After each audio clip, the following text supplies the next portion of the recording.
श्री संत सद्गुरू बाळूमामा प्रसन्न. नमस्कार श्रोते हो. आज आपण श्रवण करत आहात माझ्या आवाजातून श्री संत सद्गुरू बाळूमामांची भाकणूक. ही भाकणूक ऐकण्यासाठी सज्ज व्हा. माझ्या आवाजातून श्री संत सद्गुरू बाळूमामाच्या नावाचा जयघोष नक्की करा. चंद्र सूर्याची टक्कर होईल, 3 दिवस जग अंधारात राहील. नक्कीच बाळूमामांची भाकणूक ऐकण्यासाठी श्रोते हो सज्ज व्हा आणि कमेंटमध्ये बाळूमामा प्रसन्न लिहायला विसरू नका. पृथ्वीचा करार संपत आला आहे. सूर्य चंद्र काही वर्षांनी एकत्र येतील. चंद्र सूर्याची टक्कर होईल, 3 दिवस जगात अंधार राहील. पृथ्वी गडप होईल, सांभाळून राहा. तारणाऱ्याला तारणार, मारणाऱ्यांना मारणार, कपाळातला शोधून काढणार.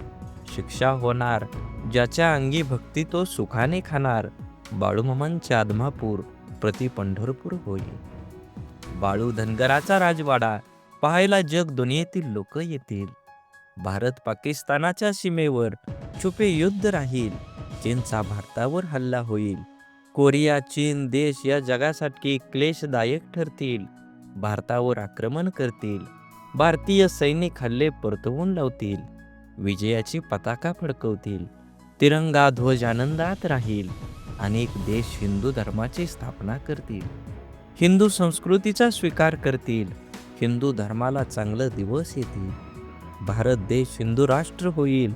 देश व राज्याच्या राजकारणात मोठा गोंधळ होईल.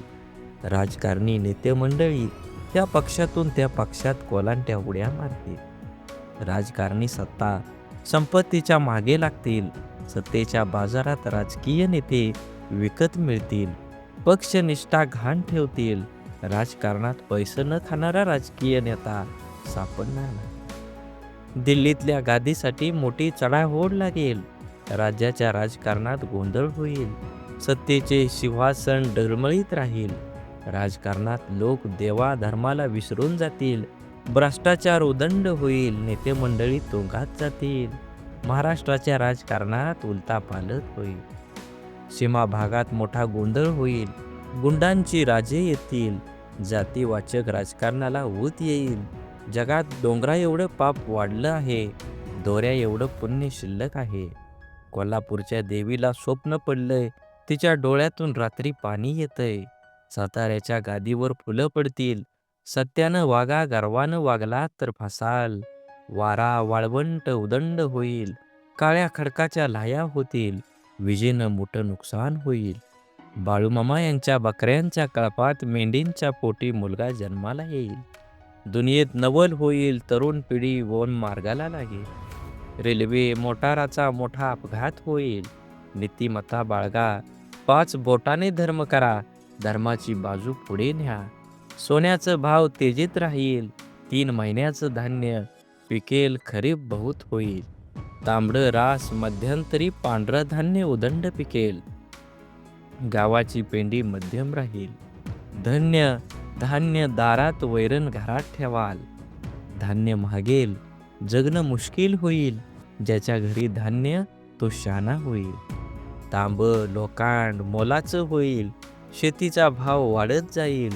पैशाच्या जोरावर न्याय दिला जाईल. माणूस कागदाचा घोडा नाचवेल. सोन्याचा भाव तेजीत राहील. पेट्रोल इंधन दरवाढीची जनता हैराण होईल. वैरणीचा भाव वाढत जाईल. वैरण धान्याच्या चोरीला होतील. सांभाळून ठेवा. तांबडी रास मध्यम पिकेल. पांढरं धान्य मोलानं विकेल. बैलाची किंमत बकऱ्याला, बकऱ्याची किंमत कोंबड्याला येईल. बकऱ्याची किंमत लाखावर जाईल. नदी जोड प्रकल्प येतील. मनुष्य जंगलात जाईल. जंगलातील पशुधन गावात येईल. वाड्या वस्त्या ओस पडतील. मेघाची वाट बघाल. पाऊस पाऊस पाणी पाणी म्हणाल. पाण्याचा कप विकत मिळेल. नदीजोड प्रकल्प मोठ्या प्रमाणावर होतील. पाण्यासाठी मोठी आंदोलनं होतील. सागरी संपत्तीचा नाश होईल. उन्हाळ्याचा पावसाळा होईल. धर्माचा पाऊस कर्माचा होईल. मनुष्याला अनेक आजार होईल.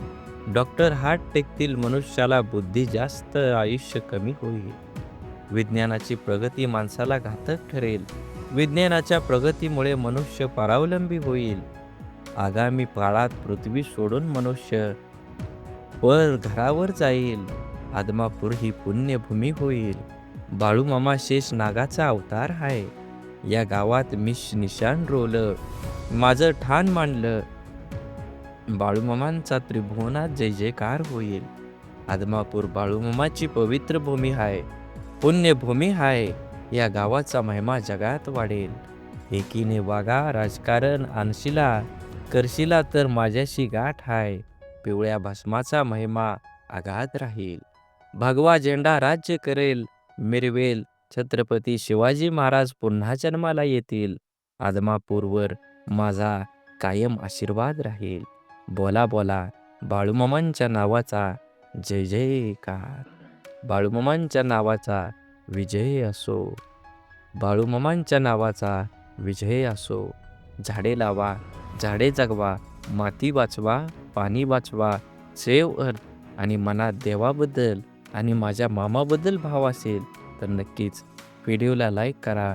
चॅनलवर नवीन असाल तर चॅनलला सबस्क्राईब करून शेजारील बेल आयकॉन नक्की प्रेस करा आणि व्हिडिओ जास्तीत जास्त लोकांपर्यंत शेअर करा. धन्यवाद.